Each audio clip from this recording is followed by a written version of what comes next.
Hello boys and girls, welcome to my channel, I'm For Classic and welcome to BenchART. So for today what I do have in it is Fall Guys Ultimate Knockout. So this game it is developed by Mediatonic and it is using Unity engine, and this game have been a massive success, possibly more than Mediatonic can handle, because Mediatonic have been responsible for tons of games. This developer team released tons of games before, but usually they were mostly just flash games for the internet when that was a thing, which it isn't at the moment. And yes, that's it. So for the settings, I'm running with 720p and I'm using medium presets. The medium preset doesn't use screen space ambient occlusion or screen space reflections. And if you look to the requirements, you can clearly see that we are below the minimum, since the game it is asking for the GTX 660, which despite it is an older generation, it is actually much more powerful than our MX130. But I don't usually trust in system requirements, and I feel very glad for that, because I do feel that most of these requirements that these developers launch nowadays are just, I don't know, something generic.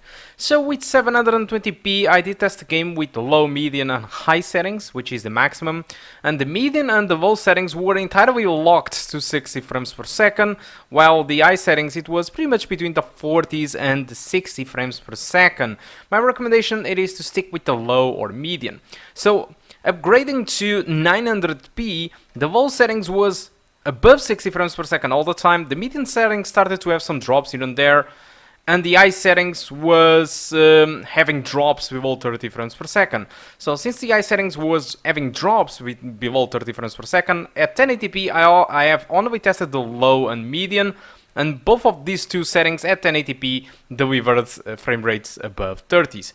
So wrapping all the things together, if you want to play with 60 frames per second locked, my recommendation it is to go with either 720p low or medium settings. That's why I'm using 720p medium settings.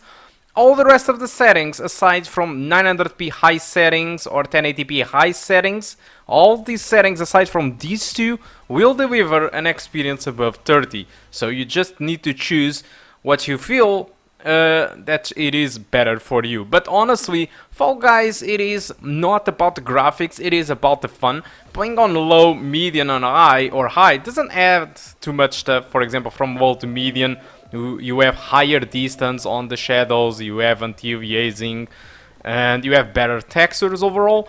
But with the high settings you get a ton of post-processing, like for example depth of field, which at low resolution doesn't look really good. You also get screen space ambient occlusion and screen space reflections on the floor.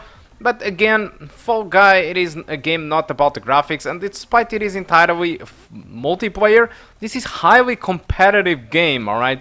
So you might want to have 60 frames per second. That's the way that I feel, is that you need to have as much performance as possible.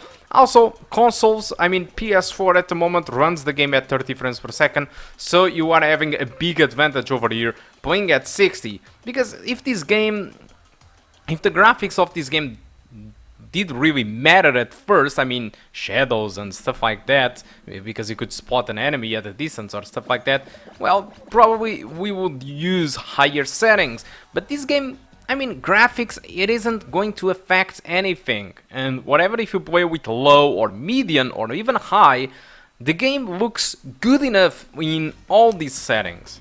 That's the way that I see it. Your opinion might be different, but honestly, if you play Fall Guys at low settings, I think it is fine as long as the frame rate it is okay to you. And in my opinion, 720p medium settings delivering unstoppable 60 frames per second, it is very good. And why 60 frames per second? Well, because this game it is locked to 60 frames per second. Whatever if you use VSync or not, you can't have more than 60 frames per second in this game, at least at the moment. But let's talk a little bit more about Fall Guys. What is this? So Fall Guys Ultimate Knockout, it is a game hard to me to describe since I'm not very fluent in English, but I will try anyway. So at first I really thought this game would never reach this amount of people. I knew its existence at 4 August when it was released, but I decided to not cover it because I really thought that this game would just die at the beginning. It was an indie game, an unknown indie game, and it was multiplayer. So I always thought that no, nobody is going to buy this. I mean, no. And I didn't know too much about the game at the moment, and I'm pretty sure that most of the people didn't really knew. But the game was offered on PSN, so most of the PlayStation users got this game for free, and I'm pretty sure that this escalated this game to what it is today, because there was tons of streamings going on the Twitch and YouTube with Fall Guys Ultimate Knockout, and I think that really raises the awareness that this game exists, and it was fun. And that's the thing. So I decided after that this game sold 2 million copies, which is insane. It is quite insane. It sold so much, and it is really something unique. And I really give really big credits to the producers of this game, because in the industry today of games, what we get, it is more of the same. Most of the time we get shooters, which are more of the same. We get Assassin's Creed and open world games, which are mostly more of the same, where you need to go from one place to another. And I don't really care if people think that this game it is for kids or not, because how powerful it is. What I do care about this game is how fun you can get. And despite, yes, this is a benchmark video, I'm really more interested in talking about the game and what it is than talking about the performance. Because, I mean, I'm pretty sure my videos are useful for this game, but possibly not for the GTX 1650 Super, because I do know that most of the people are aware that they can run obviously this game. But for people with Intel HD graphic cards, they don't really know if they can run or not. That's why I decided to buy this game and benchmark. But I mean, the game, it is insane. This is like Ultimate Ninja Warrior. So your objective for the most matches at first it is kind of a battle royale game, so you start in conjunction or mix up with other 60 players or 59 players, alright? So it is a total of 60 players starting, and you need to traverse one platform from point A to B. But there are tons of obstacles, and they are very fun, and all the people are just pushing each other to try to go through the obstacles.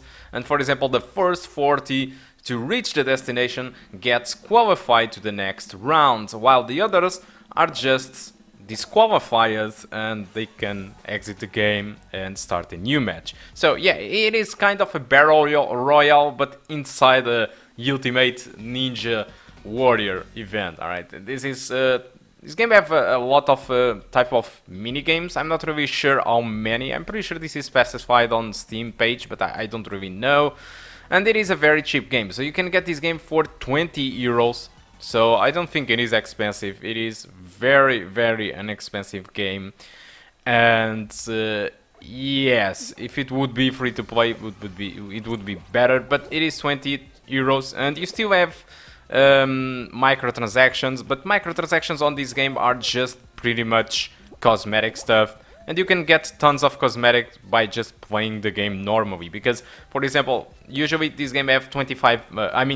normally this game have 5 rounds, alright? And if you reach, for example, the 4th round, you already level up like 1 time or 2, and you unlock stuff for your character. And it has tons of unlockable stuff.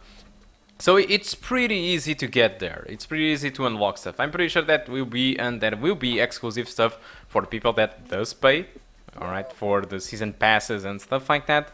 But again, this is just cosmetic, so it's not going to make you a better gamer than anything out there. But that's about it. So the game, it is really something unique. I think it is not expensive for what it offers. It could offer more different mini games in my opinion, but I'm pretty sure the team it is working on this, because I'm also pretty sure that the team didn't really knew that they would hit the fan with this game, because they sold 2 million copies. They had server problems, which clearly shows that they were unprepared for so much people playing out this game, and they are working really hard to make this game a success, which in my opinion it is already a big success.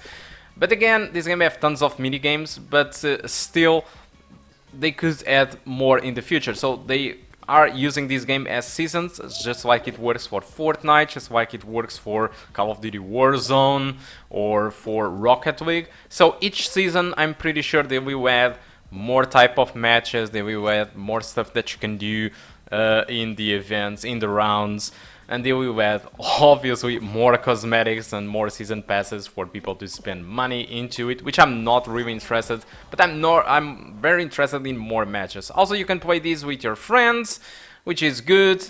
You can invite friends. For now, crossplay, it isn't working, so if you want to play with your friends over the PS4, it isn't working, but they are clearly working hard on that. They already said that they are working for it, and they want crossplay to work. And they also said that they are probably going to release this game, on other platforms. So it seems very easy that this game would also appear on Xbox and Nintendo Switch, because it makes entirely sense to me. So this game can be used in so much occasions. So it can be used just to have fun. I never was pissed with anything, because even if you lose at 4th rounds, this game it is very quick. So you can end a full 5-round match or game in less than 15 minutes. So if you mean that if you lose on the first round or on the second, you just lose like 3 or 4 minutes out of your life, and you're already starting another match. So it's addicting and it is fun as hell. And if you play with friends, oh my god, it is even better. All right, it is excellent. And I think this game, it is clearly one of the big games. When you invite people to your home or something, and you go drink something and eat something, and somewhere in the night you don't have too much to talk about, and decide, so what about to play a little bit of Fall Guys? So let's play. The only downside that I see on this is that this game doesn't support split screen, which means that if you want to play with other people, it will be kind of a hot gamepad, which means that okay, so this time it's my turn to play, so you pass the gamepad to your friend to be him to play the next time. So you can't play at the same time with your friends in the same screen, which is a little bit disappointing, but I do understand. Alright, so it's more of an online game and not as a hot seat game where you are going to be sit down on your sofa and playing with your friends. No, if you are going to play with your friends on the same sofa, you need to give them the gamepad for them to play or something like that. So both of you can play at the same time, unless you have other PC and other copy of the game. So again, I think this game, it is a huge success. I think it deserves it, because again, in a world where all the games are mostly the same, this game brings something fresh. And that is really good. It is something that I value, is developer teams that bring something new to the table. It doesn't mean if it is fun or not, but something like we never seen before in a video game, and that's why I do enjoy a lot Fall Guys Ultimate Knockout. So guys, thank you a lot for watching. I think that's all that I want to talk about Fall Guys. Hope you do enjoy the rest of the video, and I do hope to see you soon. Goodbye.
Ooh.